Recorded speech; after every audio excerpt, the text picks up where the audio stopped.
This is Bill McMinn from Eagleville Bible Church, and this is the Way to Go podcast, where we talk about faith, family, and daily life, putting the Bible into practical, everyday terms.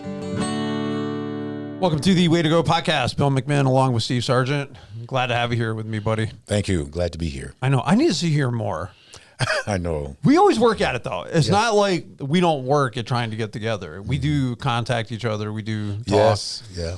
Sometimes my contact with you, though, is like buzzing you about the Steelers. Right. I know. You are the funniest. Like, you're the best. Because if your Steelers are losing, I make a comment about it, I will not hear back. Steve totally ignores me. He totally ignores the text. He says nothing about it. And I know, I'm like, ooh, he's a little sore right now. His Steelers lost again. Ooh. But making the playoffs.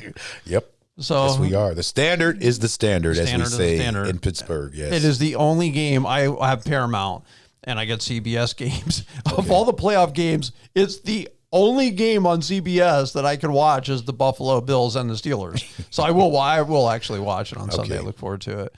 I'll be rooting for the Steelers. Well, thank you. I like the Bills too. I mean, it's not like I don't like the Buffalo Bills as well.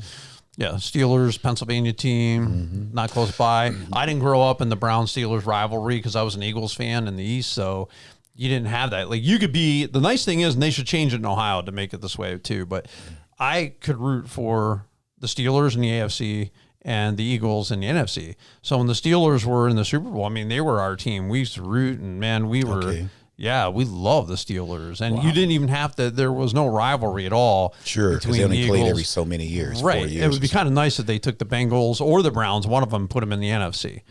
So then you have two Ohio teams. You know what I'm saying? Would be nice. Yeah. Did you know that now this is the first time in history all three Lake Erie teams are in the playoffs? Yeah. Isn't that wild? Yeah. Yeah. Buffalo, Detroit, and Cleveland. Yeah. All along the lake, and everyone in. It is pretty cool, actually. Yeah, it is. So it's good for the area. Yeah, it's just another tidbit. It's another meaningless tidbit, in case you were wondering. First time in history, all three Lake Erie teams are in the play. I know you were waiting for it to happen your whole life. Actually, what we've been waiting for, like Cleveland's been waiting for their whole lives, is for the Browns to win a Super Bowl. And I do think this is the year they could go. Oh, I agree, because the parity that's in the NFL, and Cleveland is just as good as anybody. Right. They have a great defense, and obviously Joe Flacco has added life. He's increased their potential quite a bit. I would say a high percentage, and a good character guy. I'm not a Cleveland Browns fan for obvious reasons, right? But I do, maybe in another life, want them to do well because of the area that we're in. But I have to tell you, I am overwhelmed with the Browns fans and some of their rhetoric. So, like, what are they? And listen, look, man, I'm telling you, I am tired of hearing about it. Right. They pick on me because they know I'm a Steeler fan. Right. It is not the Steelers' fault that the Browns have been the past 20 years. It's not our fault. We didn't do it. I mean, we beat them, but we didn't hire their coaches. We didn't draft their players. We did nothing. We played football. It's very difficult as an outsider. I mean, I've been here, how much of an outsider? Over half of my life I've been in Ohio, but it's tough to get behind them a lot of times because of moves like Deshaun Watson. And then you're like, well, how do I root for that? And so it's been hard. I mean, for sure. For Browns fans and the faithful, it's hard.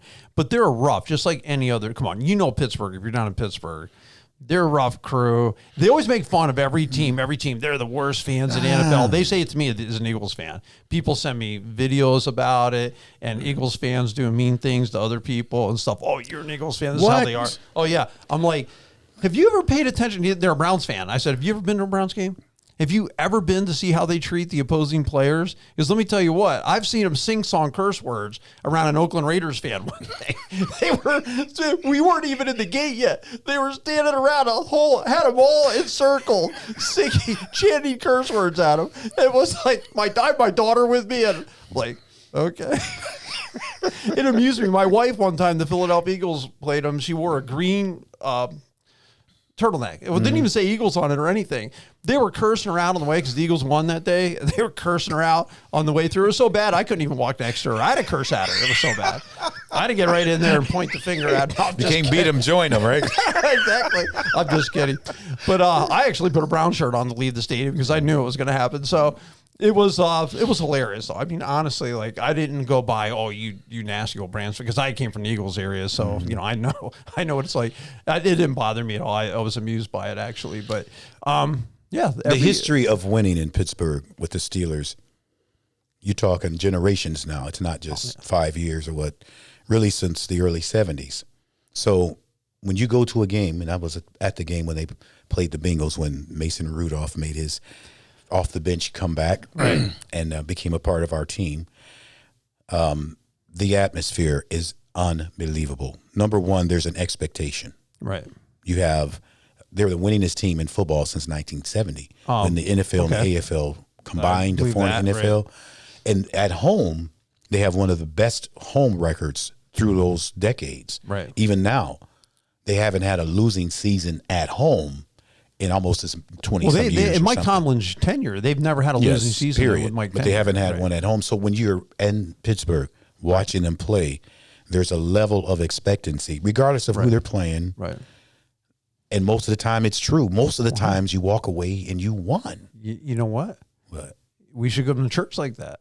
I agree. We should go to church with that's exactly what I said. And I said this before, and I think some people thought I was like being like sacrilegious, and I said it's kind of like heaven, and I do mean that because you have almost 70,000 people there, right? And they're all cheering and agreeing. We don't know each other, right? But we're high-fiving. I've even had people share food with me before. Just being a Steeler fan means something when you're in that atmosphere. We're singing, coming in, going out, and la-di-da-da. And I've been there when they lost. Even when they lose, it's not that bad. Attitudinally, it's not that bad. So I think the church could learn a lot by going to a Steeler game. Well, in Pittsburgh. Well, especially if it's, and we should all have like field trips. You know, the whole church, every church should do a field trip, not to like a Christian concert. Like we should be going to that game. And sit together, because there's enough seats left. You probably could do it. Just kidding. I think expectation though is a huge thing. I think we should be expecting God to do great things. And one of the things, I mean, the guy who had expectation was Martin Luther King Jr. Yes. And Martin Luther King Jr. Day is coming up on the day this podcast is airing. So I thought that would be a good one. You and I have talked about it before. And you have some favorite stories about Martin Luther King, actually. So. My most favorite story was when he was a youngster. His mom was taking him to an amusement park in Georgia because they were from Atlanta, and they pull up to go to the amusement park. Like all of us growing up. And what year would this be? Like 40s, 50s, something 50s? Well, he was born in 29, so it was probably the 40s. Maybe if he was 10, it would have been like like 1940. Okay. And everything was segregated. But she didn't know that this park was segregated. They get in line to buy tickets to go in. They can't get in. So they get back in the car, and he's upset, asking his mother, why can't we go in? You see other kids on the rides, kids screaming, having fun. And she said, this park doesn't allow black people in. And he said, that's stupid.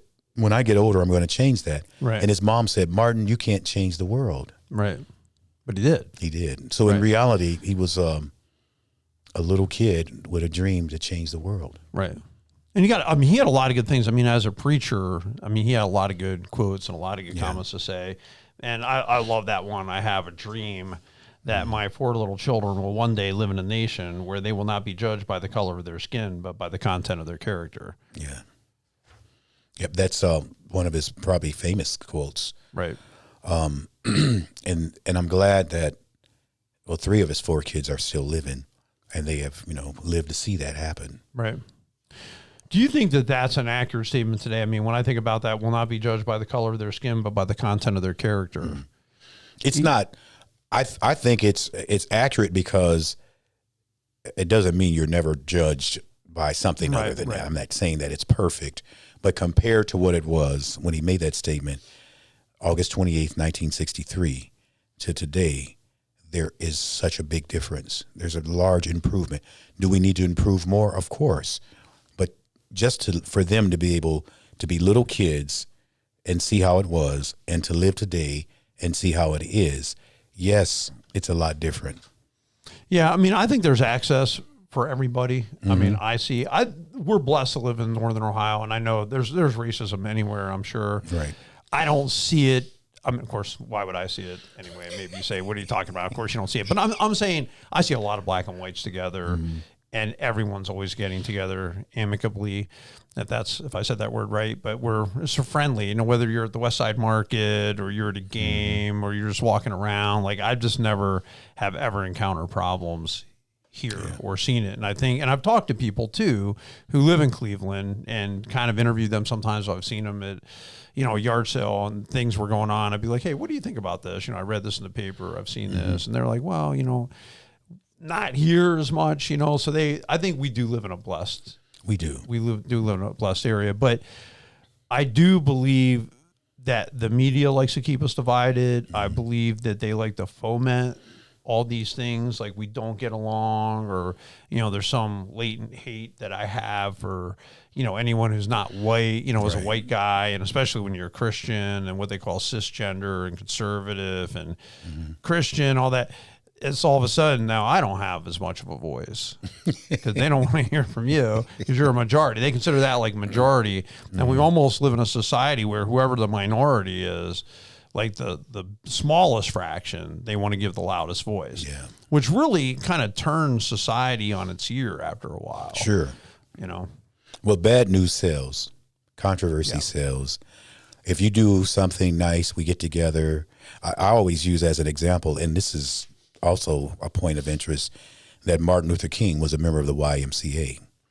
And I'm a longtime member of the YMCA. You can probably tell by my muscular definition and confirmation. I've thought every time I see you, I think of it. So when you go to the Y, like you play basketball, they have pickup games. You have people who are very successful in business, people who are maybe not so successful, people from different ethnic backgrounds, racial backgrounds, age categories, playing as a team. To me, that's America. Right. That's what America represents. And there's more of that going on than the other thing.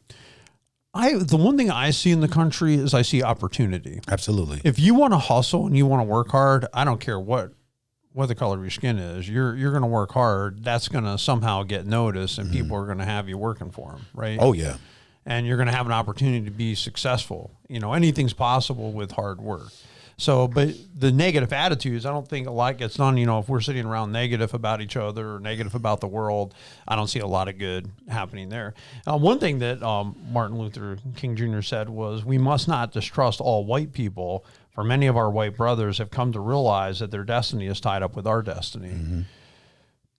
And he mentioned that it was evident because they were there. The March on Washington in 1963, there were like 250,000 people there. It was the largest crowd to gather there at the time. Right. And there were others. It wasn't just black people. There were white people, other people, or even like other religions like Jewish people and so on that came to help support the effort. And they realized that, and he realized that their destiny is tied with ours. Like us overcoming, achieving is going to help them. Help us all as a whole. Oh, I was absolutely. I mean, I feel too, if you look at the white community, black community, we've been together in this country, arguably, especially in the eastern part of the United States, longer than any other groups. Yeah. Like, we've been together for you're talking hundreds of years. Oh, yes. Hundreds of years that we have been together. To get along is in the favor and the best interest of all of us. But it doesn't even matter what your personal interest is. To me, it's what's biblical and what's right. All men are created equal in the sight of God. Every one. You and I have joked around about it before. It's not like you go to the hospital, hey, do you need a black doctor or a white doctor, a Mexican, or a Latino doctor? We're all the same. Like we can share blood if we're the same blood type. It doesn't matter what the color of your skin is. Our hearts transplant. It doesn't matter what the color of your skin is. Yeah, right? we had to come to that because there was a time in our country where people didn't believe that. They did not believe if you and I are the same blood type that we could, like, if you needed a blood transfusion or needed my blood or vice versa, it would work. Even when Dr. Charles Drew, who was African American. He was biracial, but he was African American, and also invented the ability for us to give blood for the Red Cross. Right. They would separate the blood. They wouldn't keep white people's blood in the same room with black people's blood. Like something's going to happen if you put them in the room together. Right. That's how people's minds were. Right. And it took things happening for them to realize that from one blood, like the Bible says, God made all of us. Right. From one blood. Absolutely. We're all from Adam. We are actually all related. Right. And by the way, my birthday is coming up on the 20th, and I expect all my relatives. Hey, happy birthday. You spring Since chicken, we're you. all related. You spring chicken, you. Dude, you're welcome to come over to my house anytime you want. Yes, Hang I know. out. I thank you. That, so Appreciate it. yeah. No, I mean, I appreciate your friendship, and I appreciate, that we do these shows together. Right. Obviously, I want to do the best that I can, and being at peace with all people. That's what the Bible says. That's I right. really don't care, what the color of a person's skin is. To me, is irrelevant. It's what are you doing? I do think, though, like he said, you should be judged by character, and character counts. I don't care, and that shouldn't matter what color you are. So Correct. if you go to work and you do a bad job, it shouldn't be like, well, if you're white, you're getting fired, but if you're black or you're Hispanic or you're something else, you're not. I mean, no, it should just be equal across the board. So That's true. That's what he said works on both ends. Right. Judged by the color of your skin, by the content of your character, not by the color of your skin. 'cause And that's that fair. works both ways. Right, that's fair. It's not fair for people to judge one like that, and it's not fair for the people like myself of color to judge others by the color of their skin or their ethnicity. I need to judge them by the color, by their content of their character, because that's what counts. right. Because we all have, now we come from different backgrounds ethnically, Right. or maybe even religiously, Right. but we have so much in common Right. that we just overlook at times. Like, Right. we all got to eat. We Yeah. need a place to live. Right. We need to be able to Agreed. take care Agreed. of ourselves, our families, Right. etc. And those are common ground things that really made America great. Because every nation or nationality known to man is represented in the United States.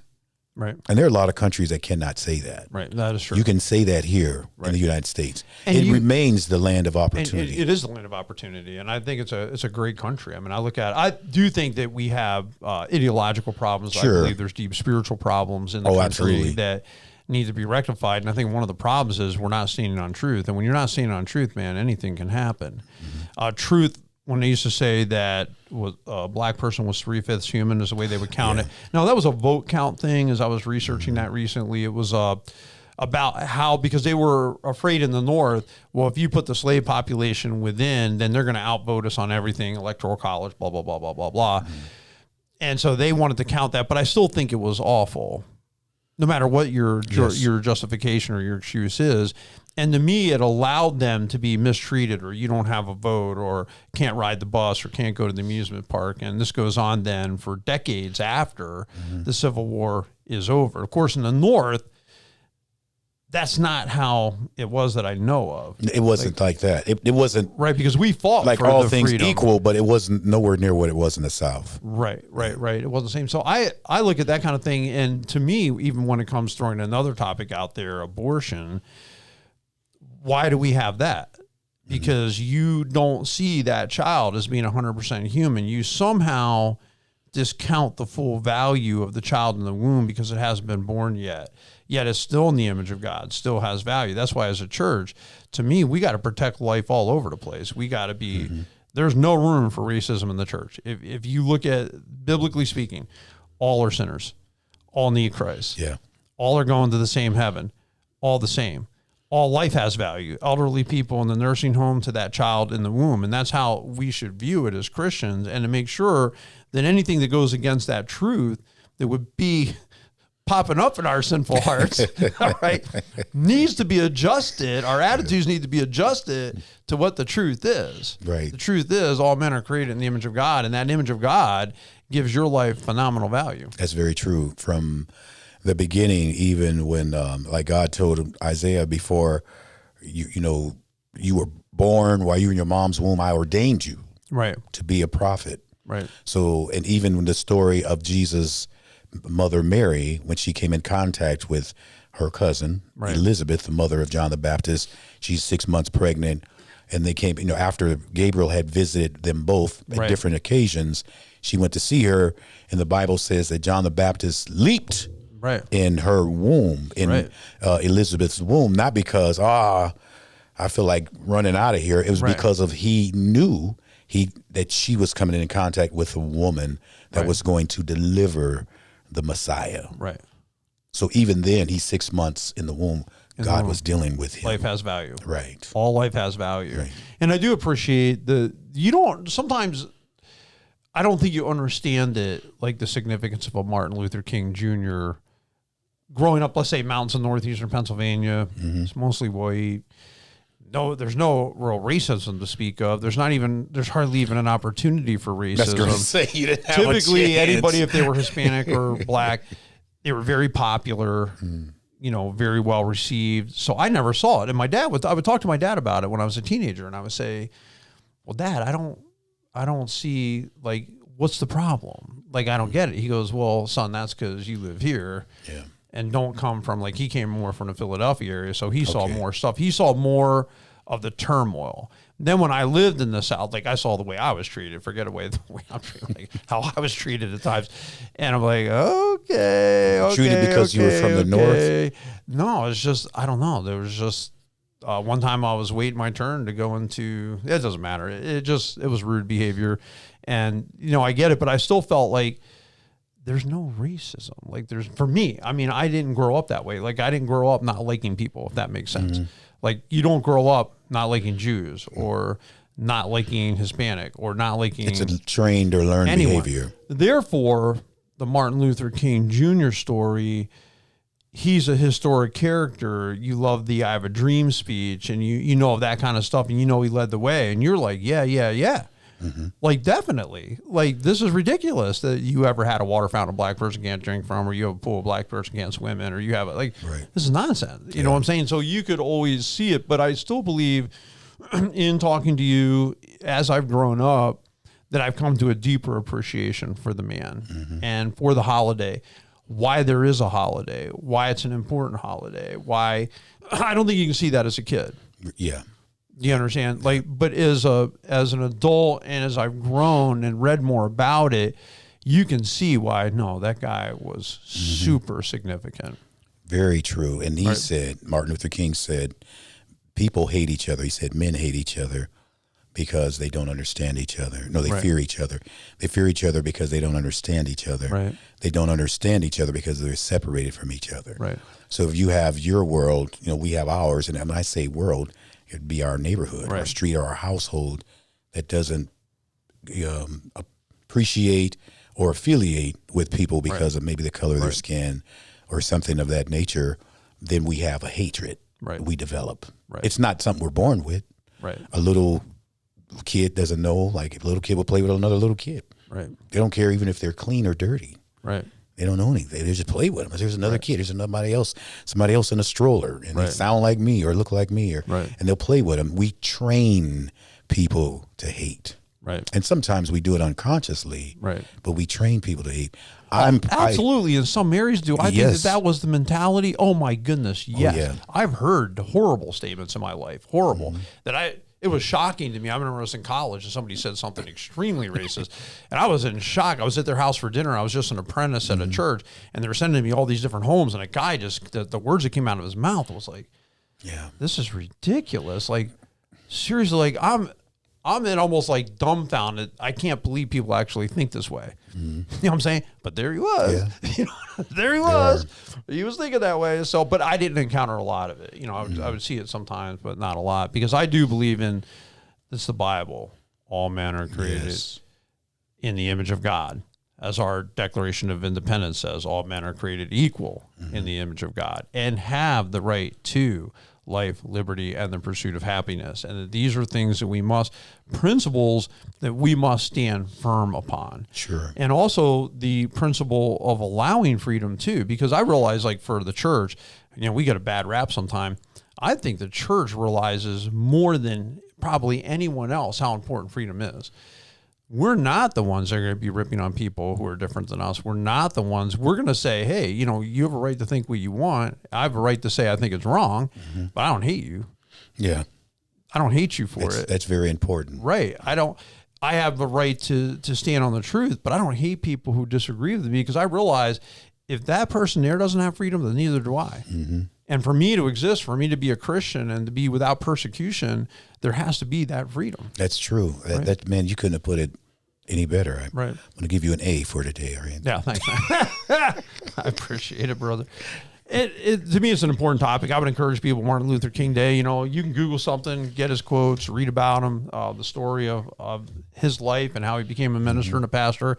And at least he used his voice and his influence to make a difference. That's right. And that's what we all want to do. I mean, I think we all want to make a difference in people's lives, make this world a better place, right? So anyway, right. Steve, I appreciate you coming in. Thank you. And doing Appreciate the show you. with me. Thanks for having me. He'll be on another podcast with me too. You'll be able to check that out in a few days. You guys all have a great and a blessed week.